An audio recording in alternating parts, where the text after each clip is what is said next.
All right, guys, we got to talk about this story here. So, we discussed the new RFK stories the other day. Remember, he allegedly ate a barbecue dog. He swears up and down it was a goat and not a dog. Either way, the picture is gross and disturbing. There was also allegations of sexual assault or, coming on to a babysitter, and she was super uncomfortable, and he touched her, and you guys know. We went through all that stuff. We talked about his weird 9/11 tweet earlier in the show today. I won't take sides on 9/11. What?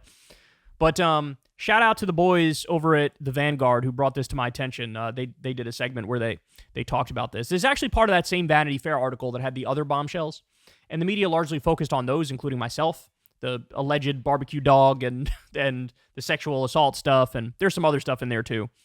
Some of it's actually a little goofy. It's about like college years or whatever. But this is probably the biggest scoop, and it hasn't gotten nearly as much coverage, so I wanted to revisit it and show you guys this. So, look, what he's most known for at this point, keep it real, is anti-vaccine activism. That's his biggest thing. Now, there was a time when he was more of an environmentalist across the board, like anti-pollution, and was engaged in lawsuits over various things. And so there was a time where he was more solidly on the left. He was an Air America radio host. He was kind of a different guy back then. But now he's more leaned into coding himself as right-wing on a number of issues and leaning into the anti-vaccine activism. So look at this little nugget buried in the Vanity Fair article. And this is how there are real-world consequences for misinformation, health misinformation, for charlatans and con men and frauds who have no idea what the fuck they're talking about. It could lead to this. Listen to this.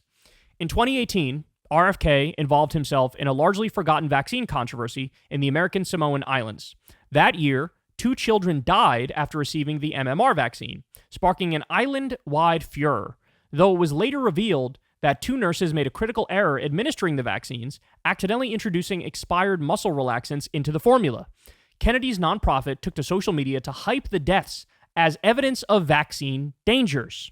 Under public pressure, the Samoan Prime Minister, Tuilepa Saleli Malilagoi, I apologize if I butchered that, halted MMR vaccines on the island. In June of 2019, Kennedy and Hines flew to Samoa, lending celebrity wattage to local anti-vaccine advocates, giving press interviews and taking a private meeting with the Prime Minister. Over the ensuing months, the island was hit by the largest measles outbreak in history, infecting 5,707 citizens and killing 83 people, most of them children. The outbreak was so lethal, the Prime Minister declared a state of emergency and ordered mandatory vaccinations, eventually curtailing the spread.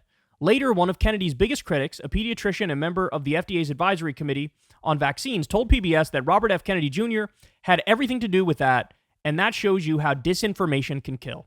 So understand what happened here. Nurses made a horrific mistake and accidentally mixed expired muscle relaxants with a vaccine, with the measles vaccine. And then 2 kids died. But RFK, in typical RFK fashion, used this to say, look, the vaccine is deadly. The vaccine is evil. Don't take the fucking vaccine. And so guess what? They didn't take the vaccine. And the Prime Minister was on board and everything. They thought, wow, I guess the vaccine is deadly. Let's not do this. Then you had the measles outbreak. 5,707 citizens got measles. 83 died, mostly children. And they were like, oh, fuck. I guess the vaccine was a good thing. And it was just a horrible tragedy what happened to those 2 kids who didn't die because of the measles vaccine. They died because of the muscle relaxants that were accidentally put in there because the nurses made a mistake. So because of his anti-vaccine activism, beating that drum all day long, he convinced people in American Samoa, and now 83 people are dead as a result of it. I don't think there's any commentary needed. I think this speaks for itself. And I think RFK is smart enough in his heart of hearts to know he should feel shame about this for the rest of his fucking life at a bare minimum. But my guess is he won't. Because he's shameless, as he's proven time and time and time again. All right, guys. That's the show. I love you all very much. You know the drill. Everybody please click like, click subscribe, all that fun stuff. Click that bell icon so you get a notification every time a video drops. Thank you to everybody who supports this channel on Patreon. It means the world. That link's below if you'd like to help out, or you could tip on YouTube with the thanks button. Couldn't do this show without you, man. Could not do this show without you. You guys keep it running. I never talk to any advertisers. I never will talk to any advertisers. I'm relying on you guys $2 at a time, $5 at a time, and you keep it running. So much love, y'all. I'll talk to you tomorrow. This week, I think we have Jill Stein and Crystal Kyle and friends. I'm really looking forward to that. We're going to get into a whole bunch of stuff with Jill Stein. Definitely check it out. Green Party candidate. Everybody should be looking at her seriously, especially considering the state of political affairs in this country.